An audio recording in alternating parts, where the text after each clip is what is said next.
Good evening, everybody. Welcome to Pop Go the Writers. Okay, that's as close as I get to a radio voice. Some people might argue that it's better than the accents last week. I don't know who those people are, but it's, Wow, just right out the gate. Little hate from Jim. All right. I can see how this is going to the go. emails I got, whew, man. Wait, you get emails? Oh, yeah. Yeah, I've been getting all the emails for this show. For some reason, they send them to me. Because they probably assume I'm the crazy one. Or the scary one. Could be.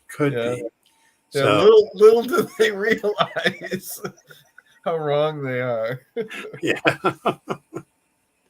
All right. So we are going to talk about two shows tonight. We are going to talk about the third episode of She-Hulk, Attorney at Law.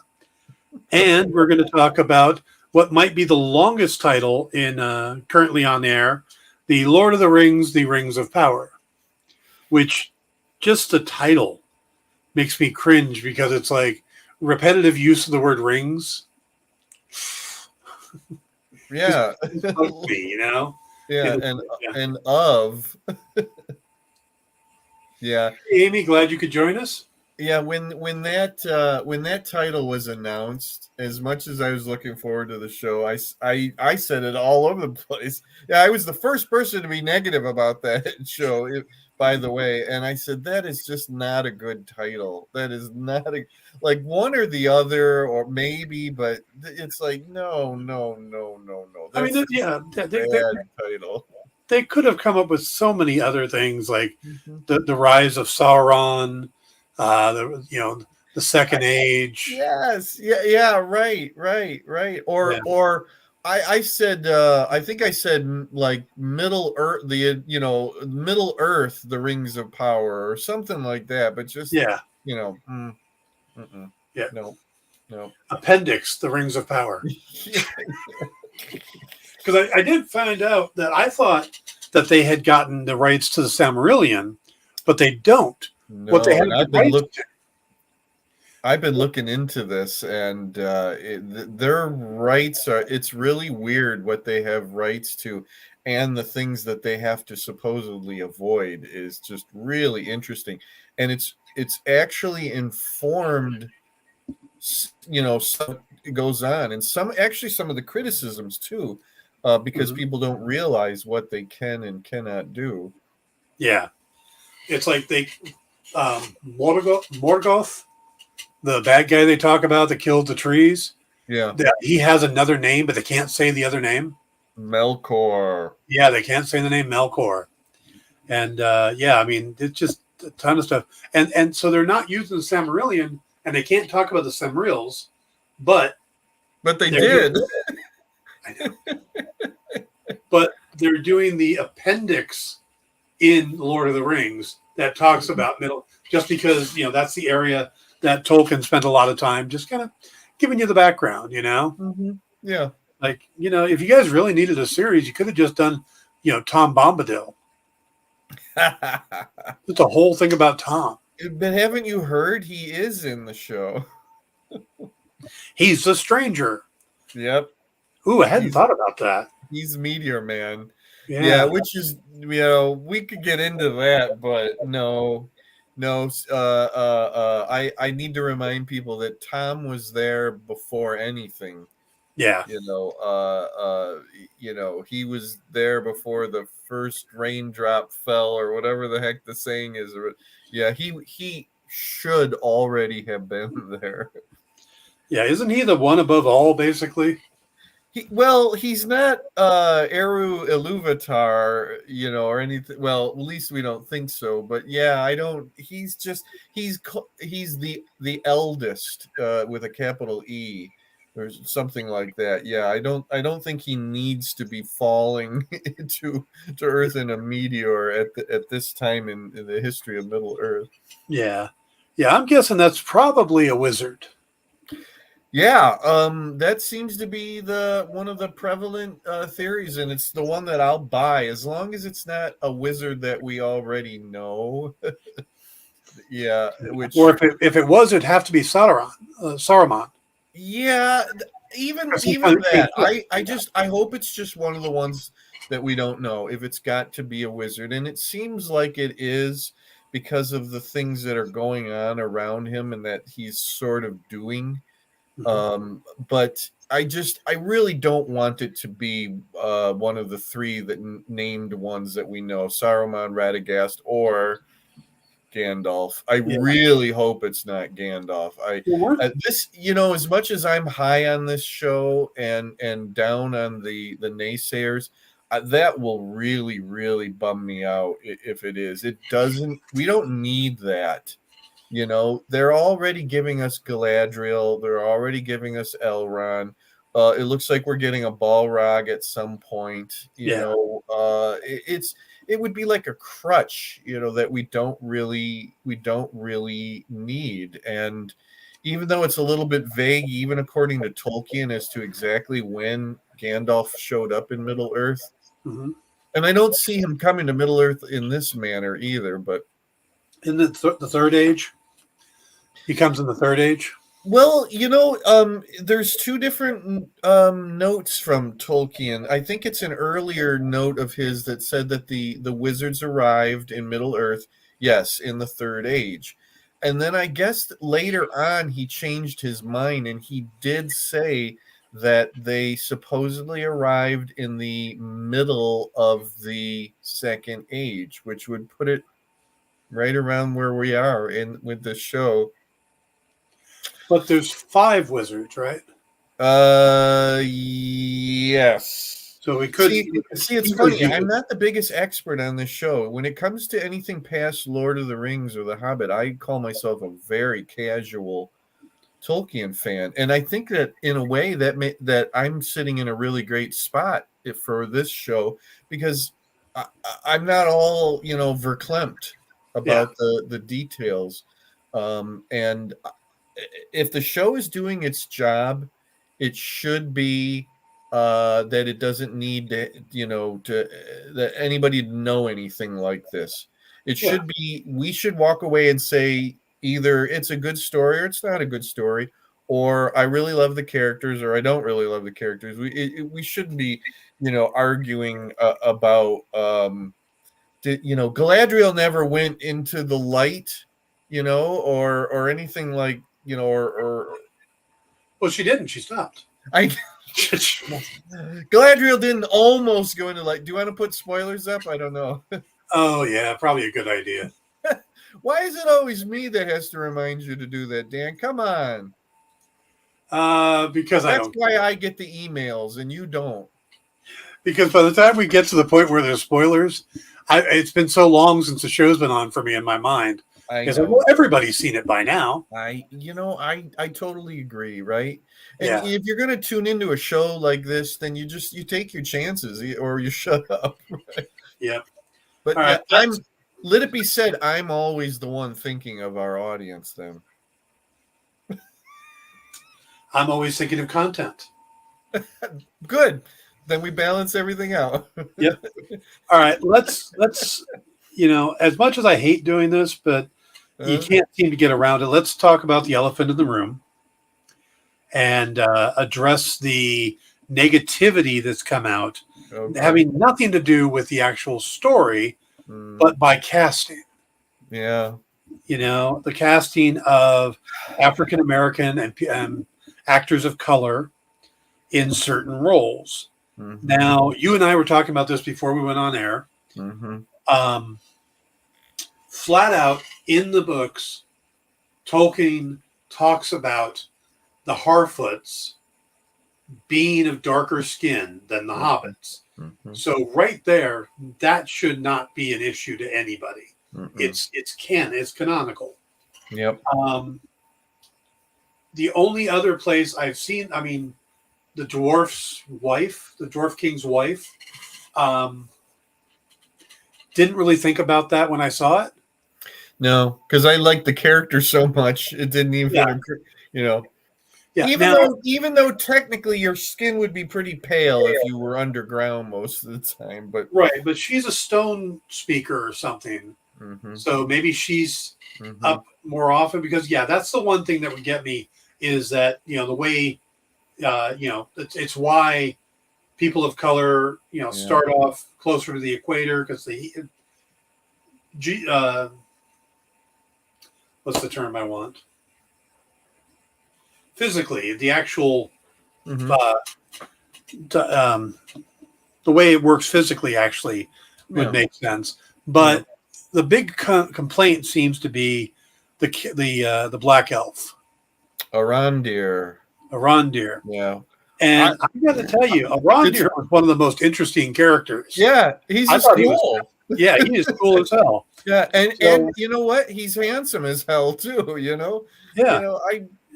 I don't get it unless Tolkien specifically said everybody in Middle Earth looks like a Caucasian. Then just stop worrying about it. The argument they're saying about the elves is that he described them as always being fair-skinned and long-haired. I know. And he is neither of those. I know. But my attitude of that is, who cares? Yeah, who cares? You're accepting that there are snow trolls and wizards who can talk to fireflies and all this other stuff, but you can't accept there's a black elf. Yeah. For me, it really comes down to taking a very well-established character and perhaps doing a race switch on them. Then I think maybe there might be a conversation, there but otherwise I don't get it. And I feel the same as all the backlash against Galadriel. Yeah. Basically for being a woman, even though Tolkien created her as a woman. The show is basically about her. Yeah. And yet when she takes center stage, then it's no good. It just like, of all the things to complain about, this shouldn't even be part of the conversation whatsoever. But that's that's the point. There is no conversation. It's all just one-sided. Yeah It's like there's this narrative going on that everybody is trying to make things more woke, and I don't know anybody who is actually doing diverse casting or anything like that actually uses the word woke. Mm-mm. It's a derogative word. Mm-hmm. And I like I said, I don't get it, because it's like they're not even watching these things. They're not looking for, Sandman. I had a problem with one of the castings on Sandman. Now, it happened to be a casting that was gender swapped. Right. But it wasn't because it was gender swapped. My problem was that I didn't think it was well acted. Yeah. So to me, that's an argument. Yeah. But if you're just saying, oh, well, you can't have black actors play these characters, or it's like, why? Yeah.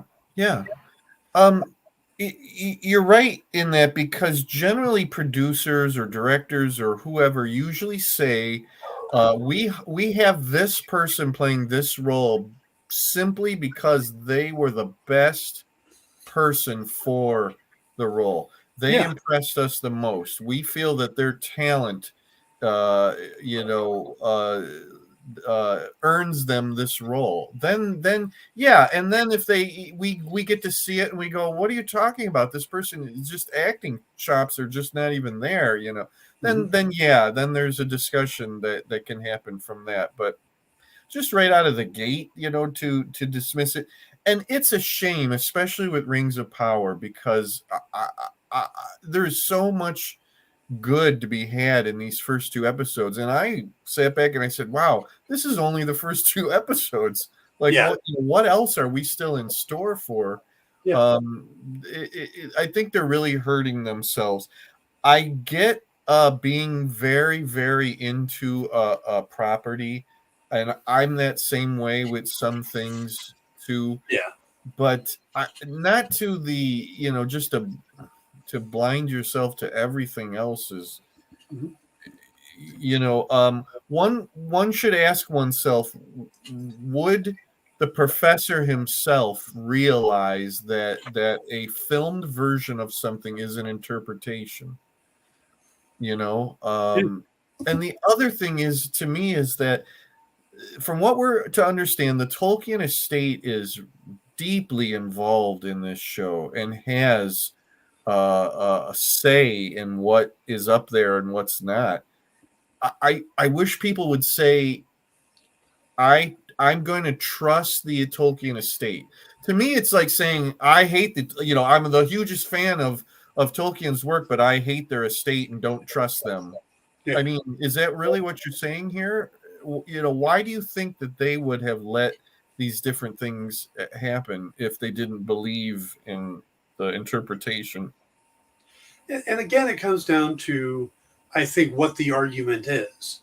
For example, there was another gender swapped casting that bugged me. Okay. And that's because I grew up with the character one way, and then on film it was another way. Mm-hmm. This happened to be the original Captain Marvel. Mm-hmm. They cast Annette Bening.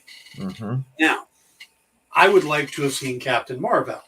Yeah. The thing is that for me, I grew up with the older comics, so those are what I want to see. I feel the MCU is moving too fast to the current stuff, which I realize now is like 20, 30 years old. Yeah. But there's still so many great stories from the past. Yeah. That said, it didn't make me not watch Captain Marvel. It didn't make me go out and protest against it and review bomb it and all those other things. I just went, I'm disappointed in that. Because I would love to have seen more with Captain Marvel. Yeah. Sure. It's a lot of it is the internet. We were joking before about, can we just please go back 30 years? And what we meant by that is not to the to the standards of 30 years ago or longer, but rather like any time before the internet. Some people, maybe a lot of people, do these sorts of things, in my opinion, because they're jockeying for internet supremacy. Yeah. For whatever reason, they need that attention, and so they're just going to hate on things because it's popular. I can't imagine otherwise, other than you don't have very good things going on in your life, and the slightest little things bother you that much. Yeah. There is so much product out there, Dan, as you well know, that you can just shut the door on one thing and go to another thing, and hopefully keep doing that until you find something that you can enjoy.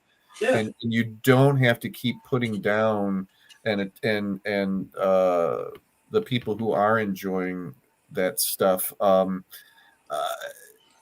I think Rings of Power can be enjoyed on different levels, just like all the other things that I enjoy. I don't know. I'm frustrated just even thinking about it, and I shouldn't let it bother me that much. Yes, I would love to have everybody love everything that I love, but I know that that's not reality. I don't even mind if people don't love what I love, but it worries me that people go out of their way to talk badly about things that they don't like. Yeah. Now, I mean, it's one thing if you're like us. We do reviews. We do a show like this. But if you're just going on your Facebook page and going, oh my God, Lord, the Rings of Power is so horrible, it's slow, it's like, okay, fine. But if you're popping on other people's pages and harshing on what they're, it's like, oh, I loved it. Oh, really? It's horrible. It's the worst thing ever. Oh my God. So yeah, like I've been seeing people go like it's a dumpster fire. Like we must have watched a completely. It's like you might say, oh, I didn't like this or I didn't like that, but it's the worst piece of garbage ever. Like okay, you can't even say that visually it's stunning, because guess what? It is visually stunning. It is epic in scope. Yep. You see where they spent the money. Yeah. You Yes. know, I mean, it Yeah. is obviously they spent the money. Yeah. And let's start talking about the show. Yeah, really. Fit I'm around it. really anxious to hear what you liked about it, and even if what you didn't like about it. Um, I've heard a few people say the first episode was slow, and because I watched them back to back, they didn't feel slow to me, Mm-mm. and it didn't feel because a lot happened in those 2 hours. And Mhm. again, when they say it's the first episodes were over an hour each, Mhm. too, which was nice. Yeah, yeah, very much so. Yeah, I mean, but when this is done, it's 9 episodes. If they're all an hour long, we're basically getting another trilogy. Yeah, We're right. getting, 3 movies. Yeah. yeah, and but on a TV show, and we're not. I mean, okay, we have Amazon Prime, so we're watching it. But a lot of people have Amazon Prime to cut down the shipping cost. So um, there are some little things that bug me. Mm-hmm. Uh, I'm used to the elves having big, long, flowing hair, Yeah. and a lot of them don't. Yeah. So it's like, are we cutting? Are we saving a little money on the wig budget? Oh. Is that where we're saving the money on the wig budget? Okay, if that's the case, fine. Yeah. But um, It's an interesting stylistic choice, and yeah, I sure that would be interesting to hear what went into a decision like that. Is it we want to distance ourselves from the Peter Jackson productions? You know, I don't think they do because they made so many choices to be in line with that, like the design absolutely. of the elf cities and stuff like Yeah. that, and Yeah. Cosmo Doom. Or was it something more pragmatic that the directors, or I don't know who exactly makes a final decision on something like that. Is it that we felt like it would constantly be in the way? If we but there's only one action elf. Well, I take it Gladriel has long hair and she's an action elf, but Yeah, Arondir is not going to have long flowing locks, I guess. yeah, yeah. Oh, they could have given them. It would have been interesting looking. Yeah, again, it's some kind of stylistic choice, and I'm not so sure. But all right, I know we're done complaining about the complainers, but it's like if you're gonna base your entire review on oh no, the elves don't have long hair, then I don't know what Yeah, to say to you. but like I said, it's just little things that stood out to me. I thought the casting of Galadriel was amazing. Yes, I thought the casting of Elrond was a little off. Yeah, his looks took a little bit for me to get used to, but he's a good actor and engaging, and it really grew on me. I walked away from both hours just saying, wow, I liked every single actor in this. I liked some more than others, but I didn't walk away saying, oh, that person was the weak link in this thing. yeah, no, none of the actors were bad. Yeah, that's rare for me to really like every single actor in a production. Yeah, Lisa. I was talking to Lisa while I was watching it because she doesn't have Prime up the hill, but she's like, okay, tell me about it because she loves Lord of the Rings, and I said, okay, it's epic in scope. Mm-hmm. They've obviously spent the money in the right places. Mm-hmm. They give us a lot of characters, but then they kind of boil it down and go, these are the ones to pay attention to. Mm-hmm. Nori. I cannot remember the Black Elf's name. Arondir. Arondir, Mm-hmm. Gladriel, Elrond, Durin. We're just getting those. Yeah. And it's like, okay. And then Bronwyn. Bronwyn, yep. Yeah. And that's a new character. Arondir and Bronwyn are created for the show. Durin's wife created for the show, and Nori created for the show. Actually, we got quite a bit that were created for this series. Yeah, and I'm actually glad of that Mm-hmm. because we don't need ties to, they're doing something different here, and I'm glad with that. Yeah. I'm good with that. Yeah. I found the whole story with Bronwyn and Arondir. Arondir. I'm gonna get that. It's okay. Bronwyn. It's okay. Thought that was fascinating. And Theo and having the part of the sword, Yeah. Excellent. There's some really good theories of who Theo might become. Yeah. If that's even a thing at all. That's another thing I love about this show is the mysteries that are involved that we get right off the bat. That's the thing is we get mysteries. Mm-hmm. There wasn't a whole lot of mysteries in Lord of the Rings. No. I don't think there was any really, Yeah. other than, I wonder what such and such is going to look like on the screen. Yeah, but I mean, Nori and the Stranger, Mm-hmm. Arondir and Bronwyn have that mystery going on. Yeah. Galadriel and Halbrand, Halbrand. Which I was surprised. I thought for certain that was a Tolkien name, and it's not. I don't. It's weird. I know that name from somewhere, but everything that I kept looking up, I don't think. I thought that was a Tolkien character, and from what I understand, he's not. I will tell you what I thought it was. I thought it was a type of weapon. That's a halberd. I know, but that's what it made me think of. I'm sorry. Yeah, no, but that's my point. Yeah, my D&D character that I played for years and years carried a halberd, so I'm sorry. That's right here on my brain. No, that's perfect. That's exactly what I needed. Okay. But see, that's why it popped in my head. It's like, isn't that a weapon? Because it's right. Halbrand. Yeah.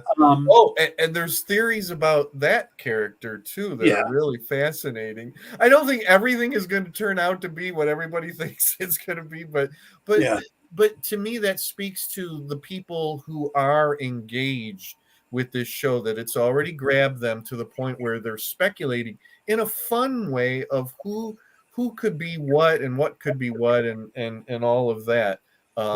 Even though it might turn out to be Gandalf, it is a fascinating mystery so far, and I'm hoping that they can stretch it out a little bit more, that we're not going to immediately learn.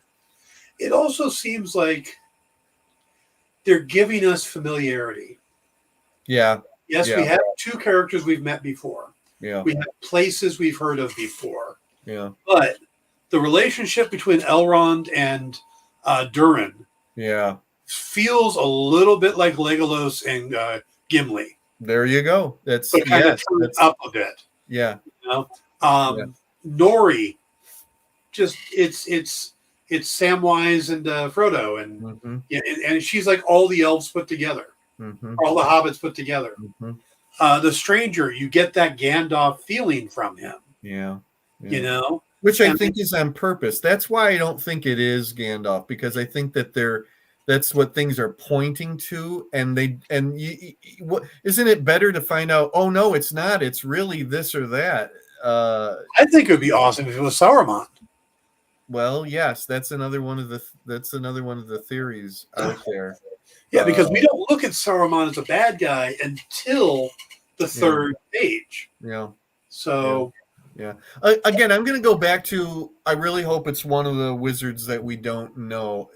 Being a wizard is a really cool thing in itself. That we don't necessarily need that. But yeah, you are absolutely correct. It's giving us people who are fans of the Lord of the Rings, the movies, the books, whatever. It's giving us that familiarity and saying you're still in the same world. It's just a lot earlier than where we've been before.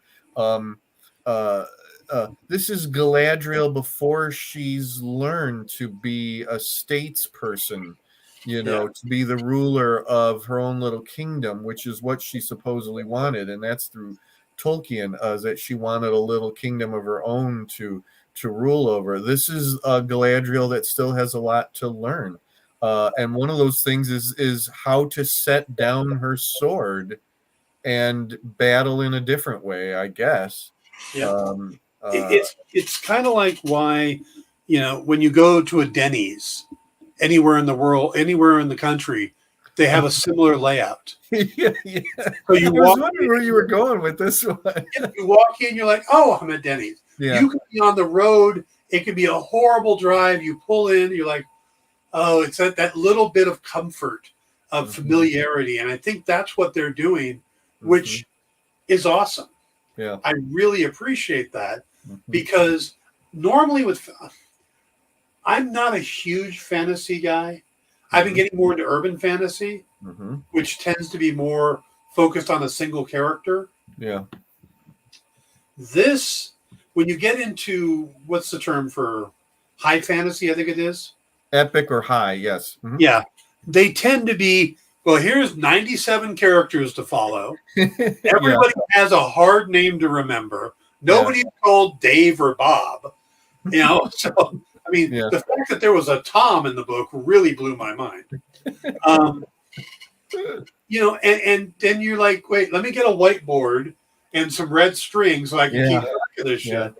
shit. And that's you know where this. I mean, I got that a bit with the new Game of Thrones, the House of the Dragons. It's like, okay, I remember Damon's name, and that's about it. Hmm. I got nobody else's name. Hmm. But it's like, okay. And then you start describing them by either the actor that's playing it or what they've done. Yeah, You know, right. the That chick was is doing the king when she's actually supposed to be helping the princess. Yeah, that's how you start describing everybody. You going to know, be that was one of my concerns when I went into this is like how many names are going to get thrown at me and how many am I going to remember when I walk away from this. And I was really pleasantly surprised that they went easy on us as far as it was a nice little compact background story that we got when it opened, and we got enough characters that we were already familiar with that we would know their names, and then the new characters were introduced in ways that we were good with. You know what really helped me and I really love was the use of the maps. yes, You know, that's that was that's to another really set where we are yeah, is but that's was another Peter Jackson thing. yeah, mhm, Again, so I think they're leaning into the Peter Jackson connection. yeah, without involving Peter Jackson. Yeah. But it's like the reason I remember certain names. I know someone named Bronwyn, so that name that's up there. Mhm. My new nephew is Theo. I remember that kid's name. Oh wow. Saffron. I know what Saffron is. Saffron Mhm. Burrows. I got him. He's good. Nori. Well, isn't that like a noodle thing or something? Or something to do with food. But Nori, I can remember. Yeah. Galadriel. Well, she's from the other movie. Elrond. Well, L. Ron Hubbard. I used to read his sci-fi book when I was a kid. Well, wait a minute. What about your cousin Arondir? Actually, my other nephew's name is Asher. So if they throw an Asher in there, I'm Yeah, I sad. feel bad for all the Arondirs in your life that you can't remember that name. Come on. You know what? He is going to impress you so much over these next several episodes that you are never ever going to forget his name. Oh no, it's clicking now because I'm breaking it down. Okay. He's Ron. He's very dear to that woman. So Ron Deer. He's a Ron Deer. Got it. He's not just one of. There's many a Ron Deer. Okay. Yeah. And Halbrand, whatever. He's going to be Halbeard. Have you heard the Halbrand theory? I know that, and again, we got the spoiler thing up, so we're good. Mm-hmm. I know that, according to a lot of people, somewhere disguised as somebody is Sauron. Yeah. And they're trying to figure out who Sauron is. And what I've heard is that Halbrand could be, because the symbol on his neck is the same as the small town that Bronwyn and Theo are from. Yeah. And they think that maybe he's Theo's father, who is mentioned as having left. That seems more likely, yeah. And that maybe he's Sauron and that he left the sword. Yeah. There is an actor or a character, or we've seen images of somebody that he's a very light-haired guy with an evil look on his face, that I thought that was going to be who Sauron is. There's a name that he goes under, and I hate to say it, but here's me not remembering names. It begins with an A. Yeah. And I can't think of it, but there's a name that he goes under at this time in the timeline. I hope that Halbrand is not. I hope he just is who he is. And he, that would be interesting if he was Bronwyn's, husband. Anatar? Anatar. Thank you. Yeah. I looked up Sauron aliases. Yeah. Yeah, Anatar. What's interesting is it looks like Halbrand and Galadriel are headed to Numenor. Now, Numenor, is the big thing that's out there that the show hasn't cracked into yet. Now, obviously, we're only 2 episodes in, but it looks like there's a ship that approached them, and we think that that's how they're taken to Numenor. Now, and I think that's why people are thinking Halbrand could be Sauron, because this is how he gets to Numenor. Because the whole thing from here is that in Tolkien, Sauron got a hold or worms his way into the ear of the rulers of Numenor and starts to do his BS there. But he also works with, is it Celebrant? Yeah, yes. I think that, see, here's where I'm starting to be a casual Tolkien fan at this point. Yes. No, Celebrimbor, who we've already met. He's the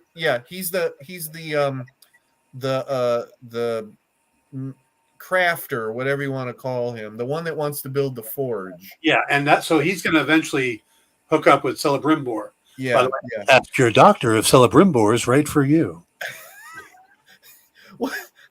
What I like is that it's apparent he doesn't even have the idea of rings in his head. He just wants to build this forge, and that's, I think, where Sauron comes in and gives him the idea of maybe some rings of power, and then secretly starts to make his own one ring. I'm ready for this thing to play out. I think this is a really fascinating time for them to have picked to do this. That's another argument people have, is that they're condensing the timeline. But I guess right off the bat, that's what the estate was, accepted, that yes, being that it's a show, that they accepted the fact that they're taking 1,000 years and condensing it into, I don't know, a couple of years, so that we can have all these major events right together. Yeah. But, I mean, they're trying to tell a good story, and I'm okay with that. And, I'm not going to read the appendix in Lord of the Rings. And from everybody I've talked to, the Silmarillion is a horribly boring book. Yeah, it's slow. I actually took out my original copy the other day, and I started to casually read it. And it's interesting because it opens up with the creation of the world. I have a copy of the Silmarillion in storage. I have Lord of the Rings and The Hobbit. I have this gorgeous copy of the Lord of the Rings that I bought after the first movie came out. I read through the first part of it, and I put it down, went, I'll get back to that, and never did. Because it is tough to read. Yeah. I mean, first thing I started skipping were the songs.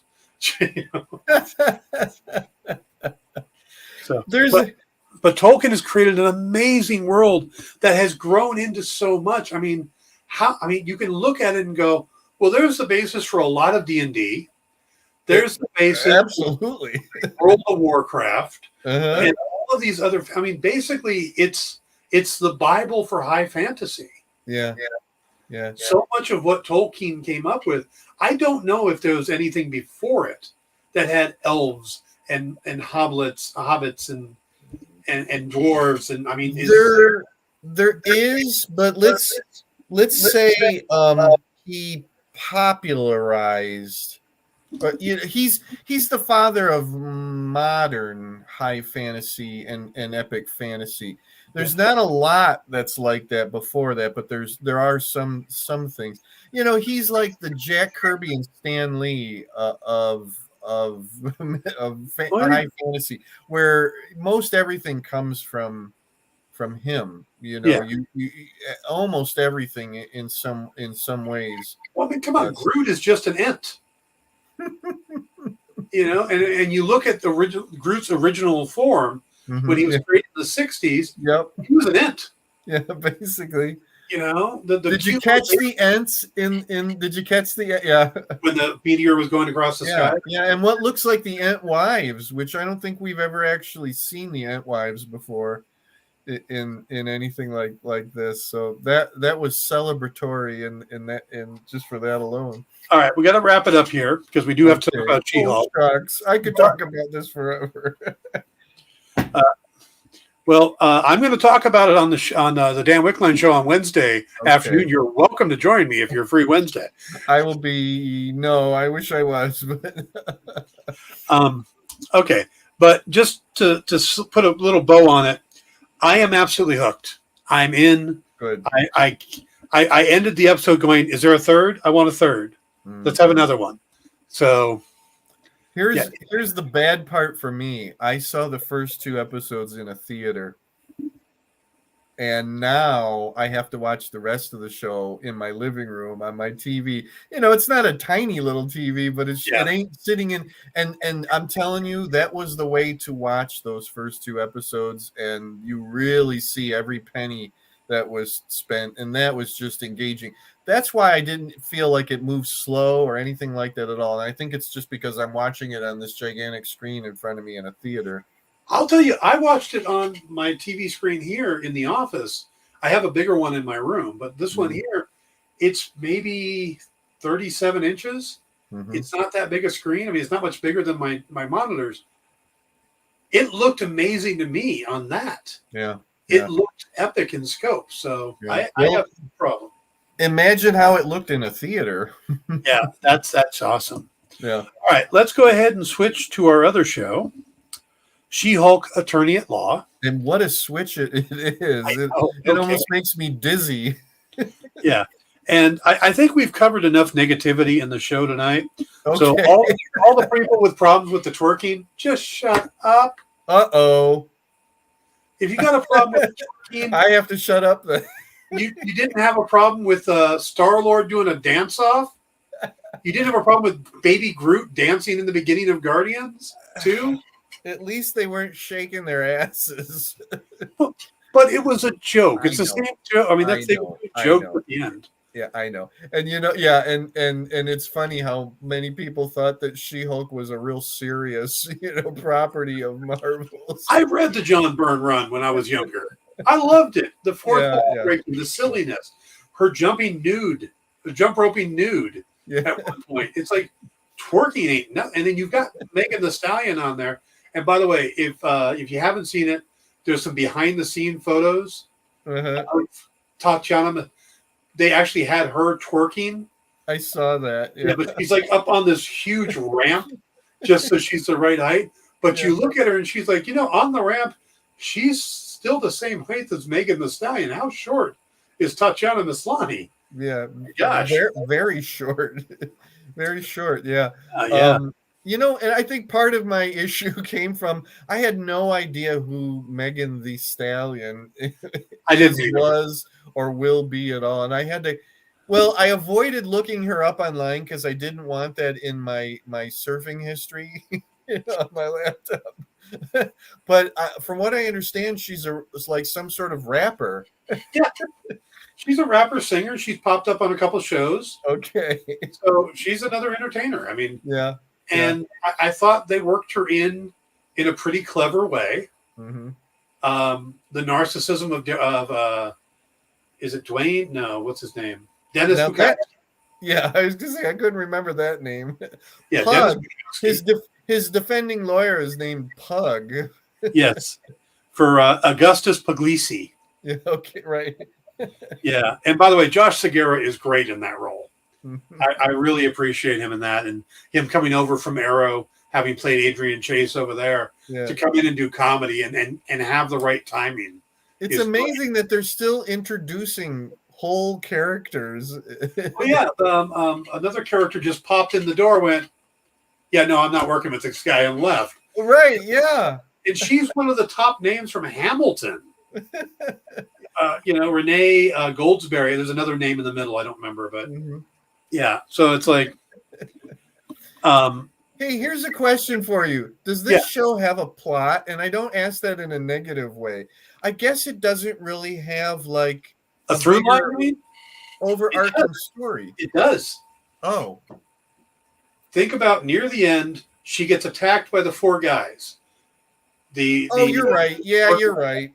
and they said the boss isn't going to be happy. So Yeah. there's somebody who wants her blood. I have my guess. Okay. Is a guy with a very large forehead Yeah. that we've been missing since the Hulk movies. Yeah. There's some other good guesses out there. The Power Broker, the Kingpin. Kingpin. Yeah, but I would love for it to be the leader, and I'd love for them to bring Tim Blake Nelson back. Yeah, sure. Yeah, if Tim Roth can come back after all these years, then sure. Yeah, and I think it would be fitting. Plus, the leader is such a fun character anyway. Just to see Tim Blake Nelson with a giant green forehead would be so cool. And you know what? This would probably be the show to do it because that visual is going to look funny no matter what. Yes. No matter how serious a production could be, people are going to go, he's got a big head, you know. Then that will work. Plus, okay, I want to ask you a Wong question.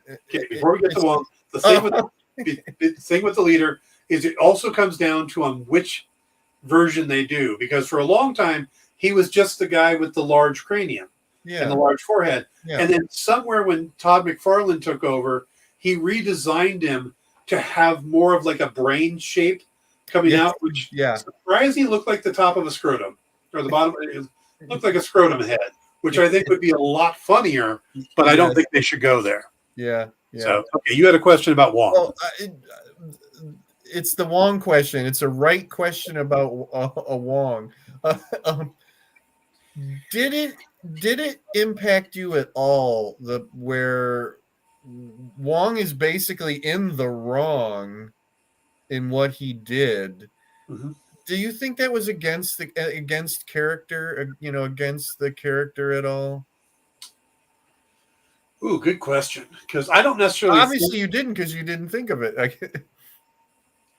No, I don't. Because Wong. First thing you have to realize that Wong is not American. Mm-hmm. No, get that. With the American criminal justice system, Mm-hmm. He grew up in Nepal. He's been the librarian for all those years. Before that, he worked at the Nepal Target. Yeah. So that from that point of view, and there are a lot of people whose sense of morality or right or wrong isn't based on laws, but based on, well, if they took Abomination out and they either put him back or they put him someplace where he wouldn't hurt anybody, it's serving the same purpose, is how I could see him looking at it. Plus, if he buys what Emil talks about, how, I was just following orders, and they gave me the drug, and then the drug made me do all these things. Then I could see him going, well, the important thing is keeping him in a safe place. So I could see ways around it. But that said, I think Wong is lying through his teeth. He's got to be, right, because the stuff that he said didn't make any sense. Like, he'd been the Sorcerer Supreme for a while. Since the snap. Yeah, so there's more to it than that. Do you think it's going to play out here or somewhere else? I think it's going to play out here. Originally, I was going to say no, just like I originally said Bruce Banner is not going to be back. Yeah, I was thinking that too. And then I saw an interview. In Entertainment Weekly where Tim Roth was talking about how he got back into character and how he was having a hard time understanding how to portray this new version of Blonsky. And then he was shooting a scene with Ruffalo and Maslany where he saw them interacting and doing their stuff. And he kind of got it by watching the two of them interact. And then when he got into the scene, it was no problem. Well, that makes me go, well, wait a minute. Roth hasn't had a scene with Ruffalo. Right. So there must be one coming up or it got cut. And I'm thinking it's coming up. Which means Bruce most likely comes back already. Yeah. I heard a fascinating theory today from New Rockstar that said that they think when Bruce comes back, he's going to be much older, like Maestro level old. Okay. Because his theory is that time moves differently on Sakaar. Mm-hmm. So when he gets there, everybody he knows is going to be long dead. And the reason he's saying this is that when we get to Sakaar in Thor Ragnarok, Thor gets there just a couple minutes, like maybe 3 minutes after Loki. Yeah. But Loki had been there weeks. Right.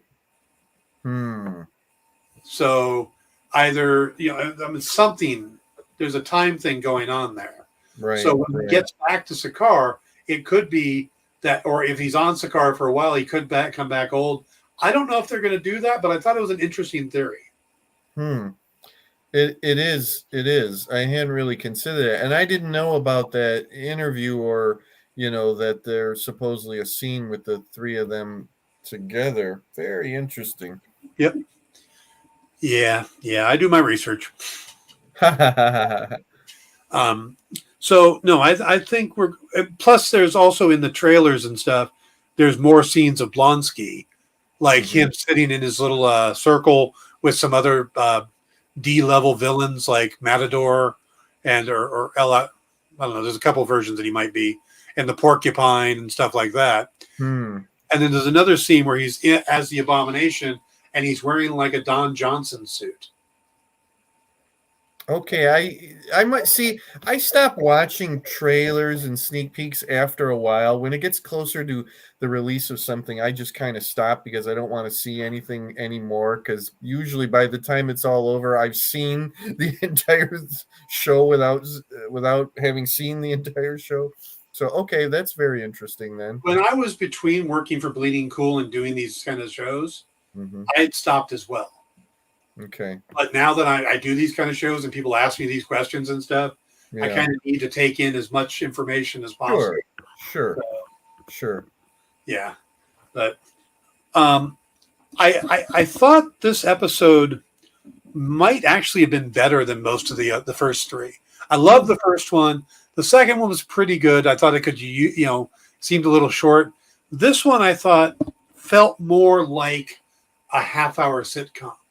It had an A plot and a B plot. We got resolution to both of them. They intermixed at one point, so much so that she even called it out. Yeah, clever, or whatever she said. Yeah, I love the light elf and the shape shifting stuff. She was hilarious, and the whole thing about I'm sorry, Thor's motivational speeches aren't allowed in court.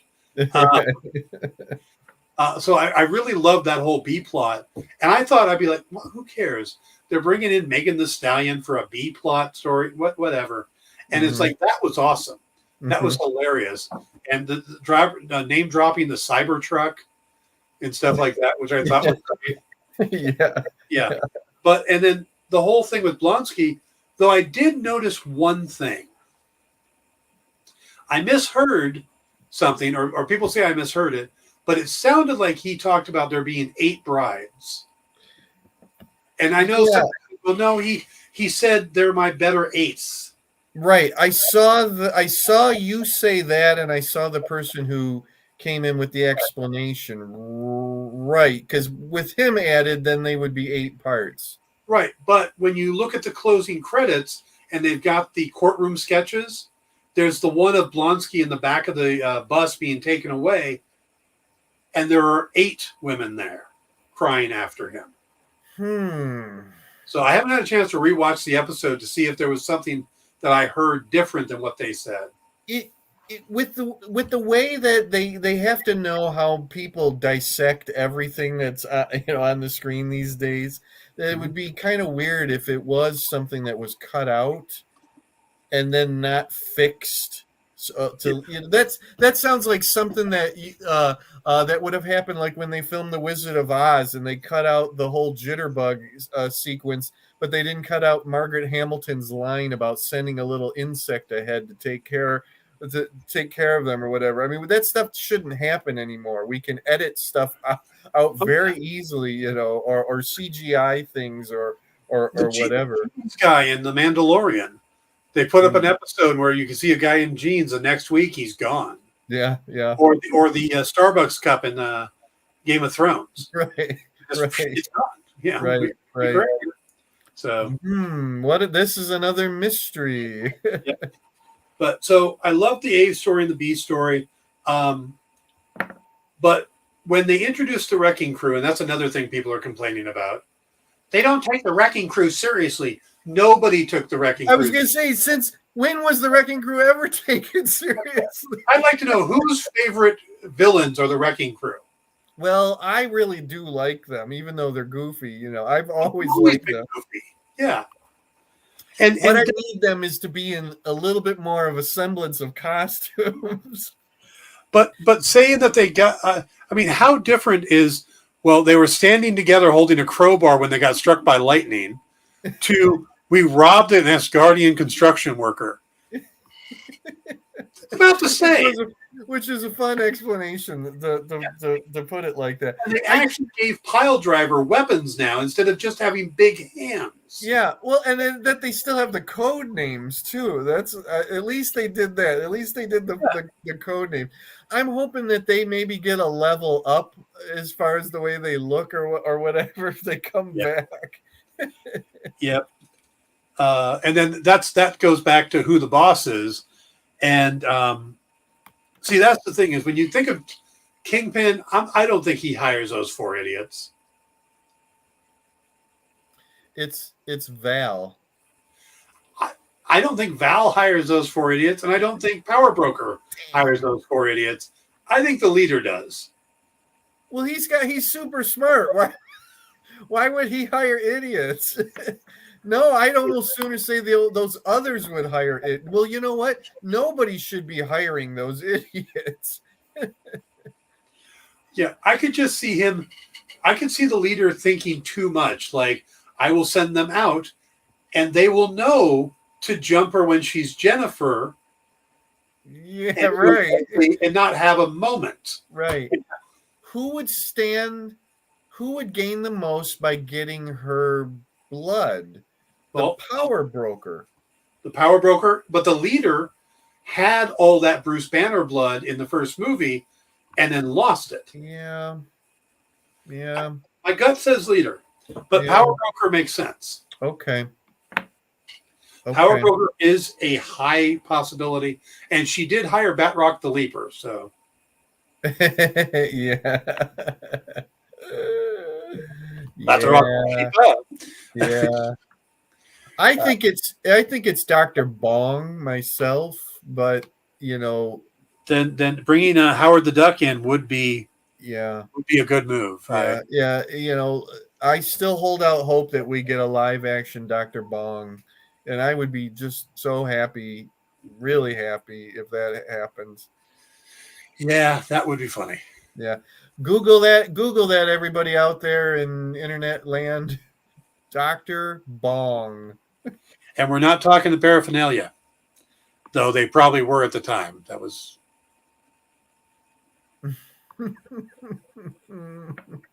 I once got to write an entire Marvel.com article about Dr. Bong.